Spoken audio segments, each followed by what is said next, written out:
sobre todo. Está bien, está bien.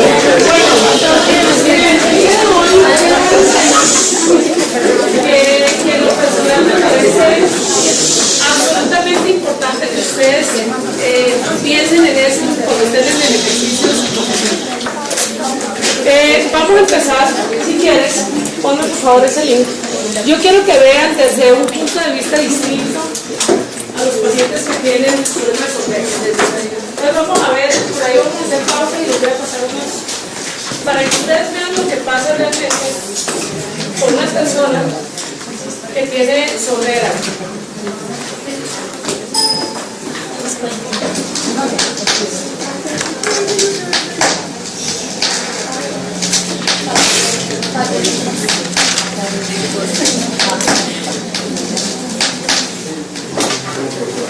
Bueno, contame un poco de vos, qué es lo que te gusta y qué no, cosas personales.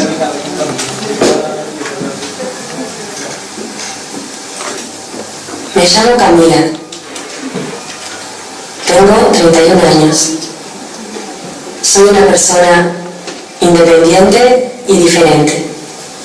Me gusta hacer varias cosas. Me gusta salir. Me gustan las cosas nuevas.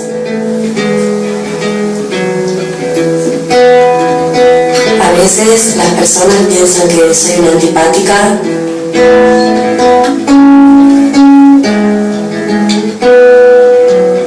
Pero no es así. A veces me gusta no saber qué me dicen.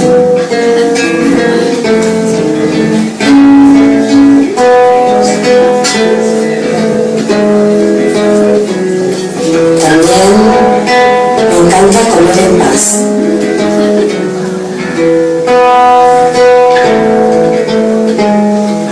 La paz me encanta. Pero también es bueno romperla.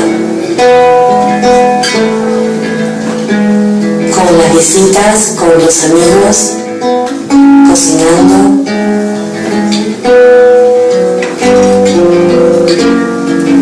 Las bromas y las sonrisas.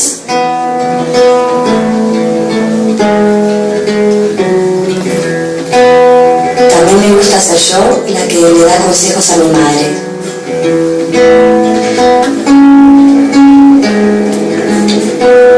Me gusta sentir el viento. Sí, soy diferente. Diferente como todos somos diferentes.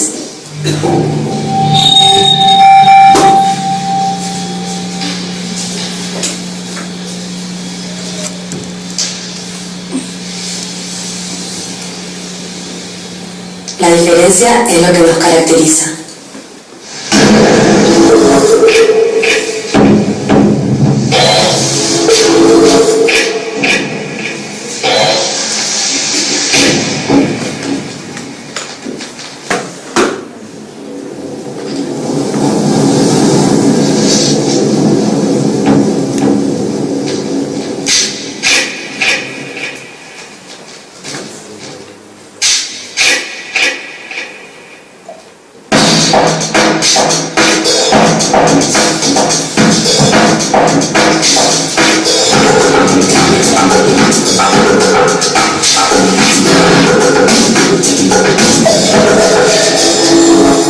Puedo no escuchar.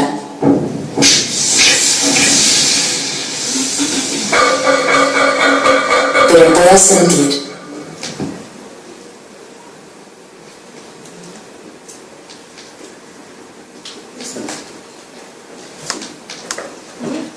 Bueno, lo que quiero decir, bueno, este video lo traje con la finalidad de que ustedes vean realmente lo que puede ocurrir con una persona que tiene sordera. Es decir, uno casi nunca se pone en los zapatos del que tú tienes sentado delante de tu paciente. Esto es en general lo que le ocurre a una persona que tiene sordera. Es decir, es una persona que vive realmente bastante aislada del resto.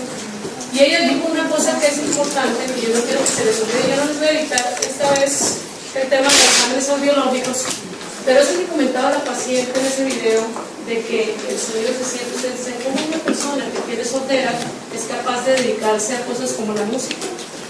¿O cómo puede dedicarse a ser bailarina si no escucha música, verdad?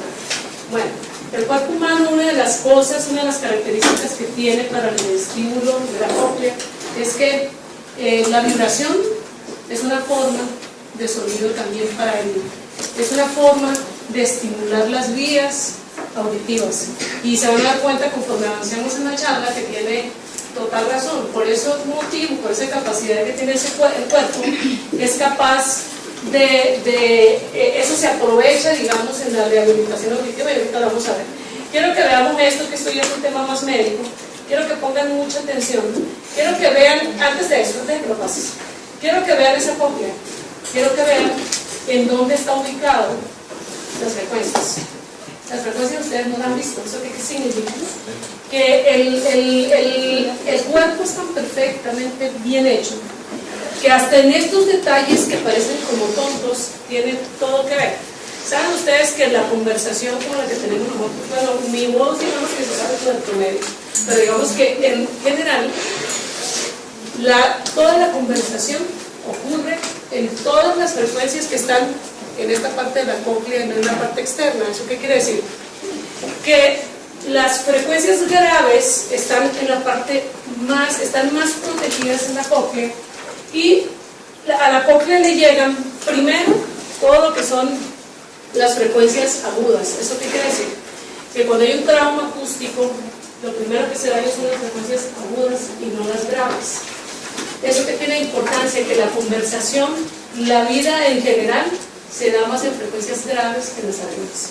Una persona puede tener sordera en frecuencias agudas y no darse cuenta.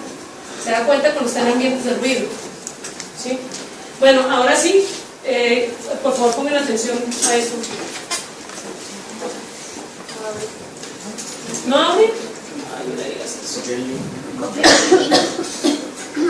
Cópialo si quieren y lo ponemos ahí en el otro. Se suponía que se abría.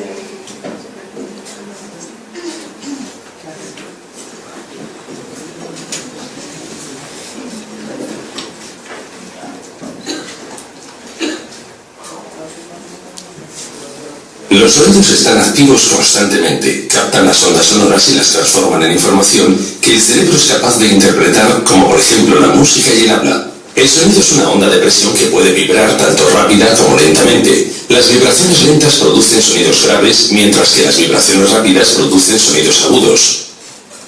El sonido entra en el oído y se canaliza a través del conducto auditivo hasta alcanzar la membrana timpánica. Cuando la membrana timpánica comienza a vibrar, pone en movimiento la cadena auricular del oído medio. La cadena auricular está compuesta por el martillo, el yunque y el estribo. Las vibraciones del sonido se transmiten a través de la cadena auricular hacia el oído interno. En el oído interno, la cóclea desempeña un papel fundamental. Es aquí donde la energía mecánica del sonido se transforma en complejas señales eléctricas que más tarde se transmiten al cerebro. En términos simples, la cóclea es un tubo en forma de espiral lleno de fluido. Las células sensoriales, también llamadas células ciliadas, cubren por completo toda la extensión de la cóclea. Estas células ciliadas poseen distintos grados de sensibilidad para la detección de los diferentes tonos o frecuencias. Esto permite al oído percibir todo el espectro de sonidos. La transformación de las vibraciones mecánicas en pulsos eléctricos es un proceso complejo resultado del movimiento de las células ciliadas en la cóclea. Las células ciliadas están dispuestas como las teclas de un piano a lo largo de toda la extensión de la cóclea. Las células ciliadas, localizadas en la base o región inferior de la cóclea, son responsables de las altas frecuencias, mientras que las células ciliadas del ápex son responsables de las bajas frecuencias. Bueno, eso... Cuando el fluido de la cóclea se pone en movimiento, provoca a su vez el movimiento de las finas estructuras de la superficie de las células ciliadas. Estos movimientos causan diferencias de tensión que producen señales eléctricas que se transmiten a través del nervio auditivo hasta llegar al cerebro. El córtex auditivo cerebral interpreta esta información como sonido, por ejemplo, como música o como habla.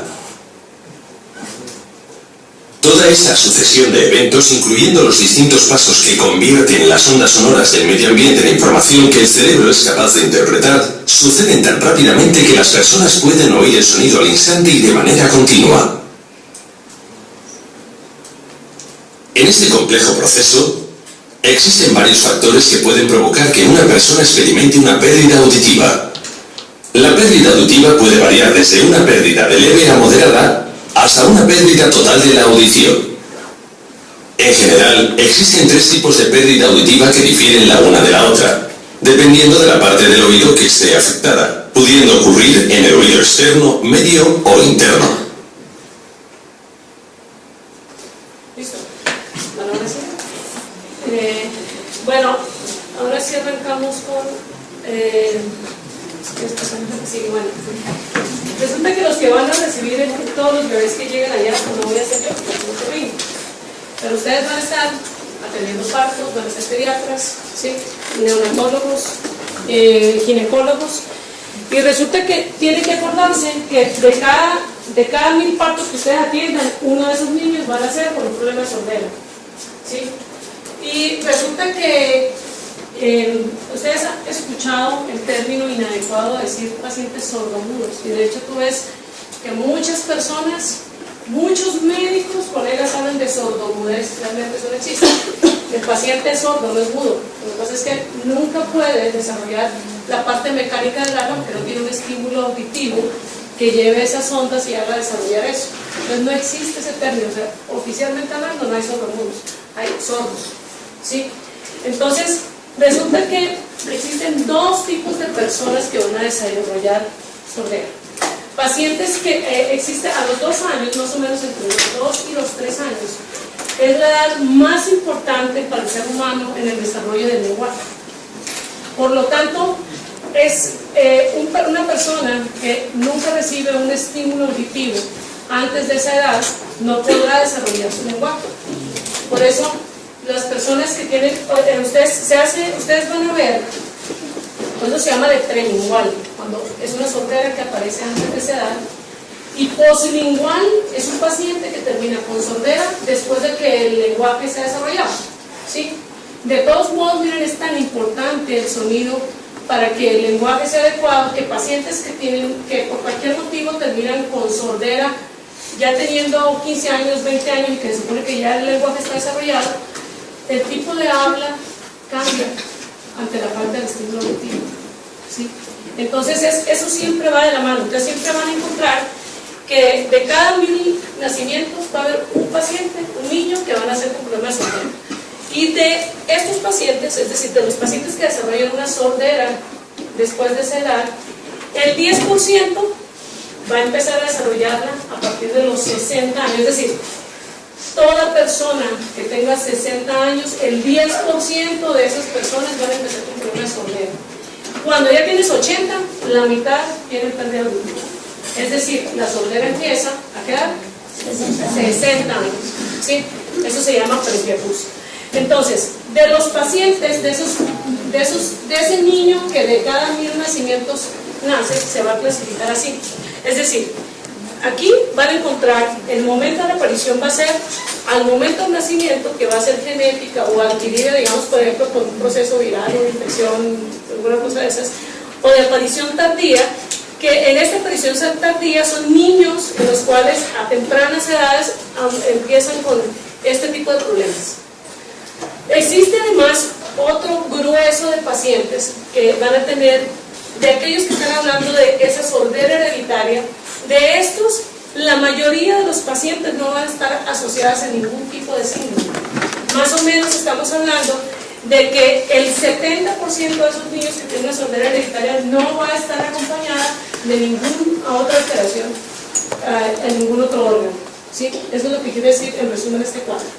De estos, el 30%, pues obviamente las manifestaciones clínicas de un paciente que tiene que tienen un fenotipo especial, a esos pacientes obligatoriamente les buscamos sordera, ¿sí? Pero entonces, ¿qué significa este cuadro?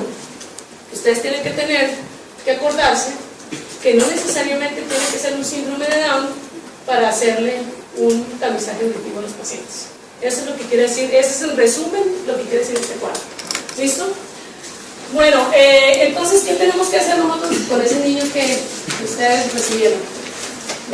Lo primero que uno hace es hacer algo que se llama autoemisiones acústicas. Las autoemisiones acústicas es una forma de tamizar la audición de todo recién nacido, independientemente si sea del POS, si es del preparado, si es del silencio, de lo que sea. Todo niño tiene derecho a tener una calidad de vida adecuada. Entonces, independientemente de si le autorizó o no le autorizó, tú como médico tienes la obligación de solicitarlo. Si no lo autoriza la EPS, es responsabilidad de la EPS, ¿sí?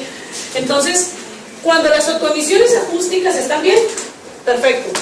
Es decir, significa que el niño lo más seguro es que no tenga sordera. Si no pasa, es decir, si esas autoemisiones acústicas no están presentes en el niño, significa que es muy probable que tenga una sordera de por lo menos 30 decibeles. Eso es lo que quiere decir cuando las autoemisiones acústicas no pasan. Cuando esto sucede, tenemos que hacerle al paciente potenciales evocados auditivos del tallo cerebral. ¿Por qué entonces no iniciamos con potenciales? Porque los potenciales es un estudio costoso, es un estudio que no es sencillo de hacerse, y con un tamizaje normal, las autoemisiones que son de más fácil autorización, nos orienta bastante, y solamente a un determinado tipo de pacientes, en estos que no pasaron las autoemisiones, terminan solicitándose los potenciales, ¿sí? Y siempre tiene uno que estar haciendo vigilancia del paciente, que los potenciales no salieron bien o las autoemisiones acústicas no salieron bien. Hay que hacerle vigilancia y tiene que remitir al otorrino. No necesariamente significa que si unos potenciales están mal, el paciente esté sordo. Uno les hace vigilancia porque a veces lo que sucede es que es un sistema nervioso central que todavía no se ha madurado suficiente y las respuestas son inadecuadas, ¿sí? Entonces uno va haciéndole vigilancia a ese paciente. Bueno, eso yo no voy a ahondar mucho, solamente como quiero que nos pongamos de acuerdo sobre lo que hablamos. Eso lo van a ver con Dios en la próxima semana. Entonces, la clasificación de las sorderas de acuerdo a la pérdida auditiva se van a clasificar por audiometría. Ya estamos hablando de un paciente adulto o de un paciente de más de 3 años que puede contestar una audiometría. Entonces, se hace, ustedes ven, este es el estudio en el que ahorita todos los que están rotando ya lo han visto.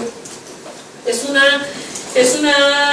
eje XY en el cual nosotros estamos evaluando aquí, ¿sí?, los decibeles, es decir, la intensidad del sonido contra el tipo de frecuencia, porque hablábamos ahorita sobre eso. Es decir, aquí son frecuencias graves, estas son frecuencias agudas, ¿sí? Y esta es la intensidad a la que estamos pasando nosotros el sonido. Entonces, de acuerdo a eso, si tiene una pérdida auditiva, pero esa pérdida, la audición normal es hasta 20. Acuérdense siempre que cuando nosotros hablamos de esto, siempre hablamos de promedios. Los promedios, ¿qué quiere decir? Que habrá personas que se considera como límite normal la audición hasta 20, pero hay personas que pueden escuchar en 10, en 5 y hasta en 0. Es normal. No quiere decir que tengan hiperacusia, sino que esos pacientes salen como del promedio. ¿Listo? De 20 a 40 se considera una pérdida auditiva leve, de 40 a 60 moderada, de 60 a 80 severa y más de 80 profunda. ¿Listo? Bueno, ¿se acuerdan que habíamos hablado ahorita sobre, es decir, cuando nosotros estamos haciendo esta clasificación, esto lo van a ver con detalle, porque no se necesita nerviosa. Por favor, estudiense muy bien esto. Ojalá que le saquen mucho provecho a la clase con Dios, porque es bien importante que ustedes sepan sobre la audiometría. Este semestre no me tocó darle a ustedes eso, y para mí es importantísimo, es una de las clases que más me gusta dar, porque me gusta que ustedes entiendan bien eso, pero este semestre no me tocó a mí. Entonces, por favor, pongan mucha atención a lo que les van a decir. Si pueden estudiar, pues es bien para ustedes. Entonces, cuando nosotros estamos evaluando esa pérdida auditiva, nosotros vamos a clasificar las sorderas en 3 tipos, como hablábamos en el video. En pérdidas de tipo neurosensorial, que habla de daño en el nervio auditivo, la característica es que los corchetes de los 2 oídos, es decir, ya lo van a entender las personas que ven la audiometría, van juntos. Cuando va junto la evaluación de la vía ósea por la vía aérea, si van juntos es neurosensorial, Si están separados se habla de hipoacusia tipo conductivo y van a encontrar casos en los cuales es mixta. ¿En qué caso hablamos de tipo neurosensorial? Presbiacusias, traumas acústicos, crónicos o agudos. Ahorita con el estereopico. Y diferente. Me gusta hacer varias cosas. Me gusta salir. Me gustan las cosas nuevas.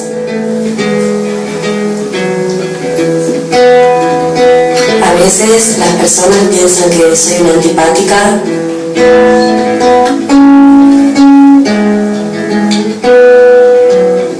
Pero no es así. A veces me gusta no saber qué me dicen.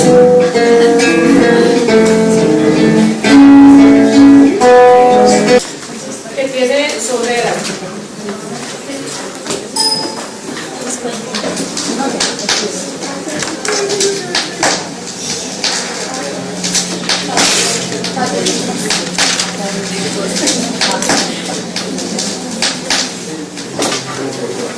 Bueno, contame un poco de vos, qué es lo que te gusta y qué no, cosas personales.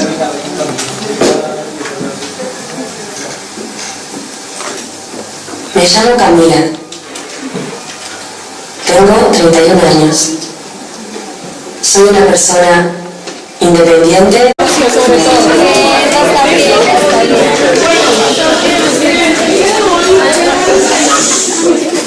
Que en lo personal me parece absolutamente importante que ustedes piensen en eso cuando estén en el ejercicio. Vamos a empezar, si quieres, ponme por favor ese link. Yo quiero que vean desde un punto de vista distinto a los pacientes que tienen problemas ortopédicos. Entonces vamos a ver, por ahí vamos a hacer pausa y les voy a pasar unos, para que ustedes vean lo que pasa realmente con una persona. También me encanta comer en paz.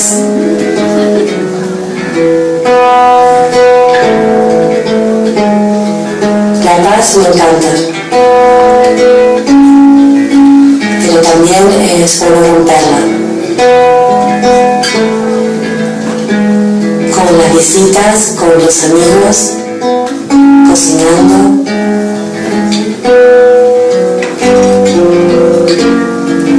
Las bromas y las sonrisas.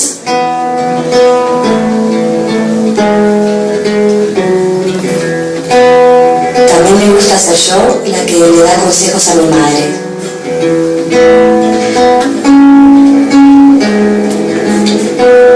Me gusta sentir el viento. Sí, soy diferente. Diferente como todos somos diferentes.